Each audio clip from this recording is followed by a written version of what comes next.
Dernier préparatif ce matin pour la mini-entreprise Doifi. Plus de 120 roses sont soigneusement emballées et répertoriées. Dans quelques minutes, elles seront distribuées dans les classes aux plus chanceux.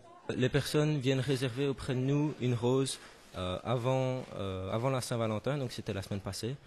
Et nous, donc, nous avons fait un listing et aujourd'hui, nous allons distribuer les roses auprès des personnes à qui elles sont destinées, avec un petit mot ou alors de manière anonyme. Ça, c'est la personne qui l'offre qui décide. Petit mot doux, déclaration d'amour ou admirateur mystérieux, tous les prétextes sont bons pour faire plaisir. Je viens de recevoir une rose de mon amoureux en fait, mais qui n'est même pas dans cette école, donc je suis surprise quoi, parce que je savais pas qu'il était au courant qu'il y avait ça quoi. Je viens de recevoir 2 roses. Et c'était de la part de qui? Des amis à moi qui m'ont fait un petit plaisir et franchement ça fait super plaisir, c'est super. Ambre, c'est quoi cette rose? Je sais pas. Tu ne sais pas qui te l'offre? Non. Est-ce que tu penses que tu as des admirateurs secrets? Apparemment. Les mini-entrepreneurs gèrent donc les différentes facettes d'une entreprise, comptabilité, gestion des stocks et du timing.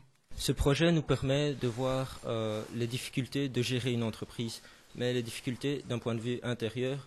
Donc il faut savoir qu'on a des charges de production à payer, on a des taxes à payer comme une réelle entreprise, donc le NSS, le précompte professionnel, etc.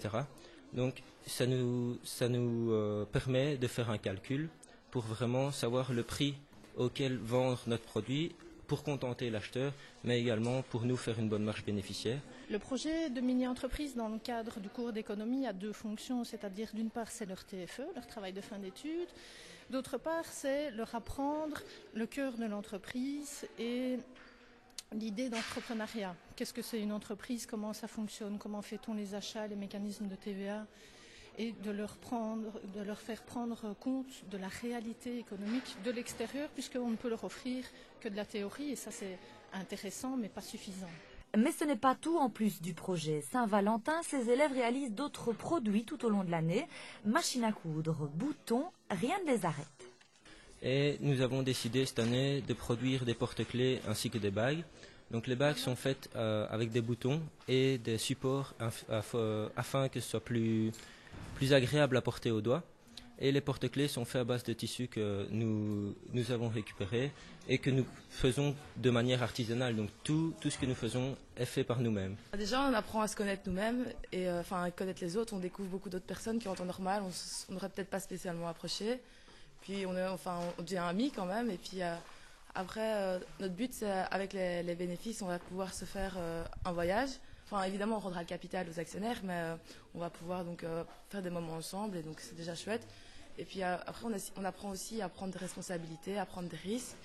Et pour les plus distraits, il vous reste encore jusque minuit pour déclarer votre flamme.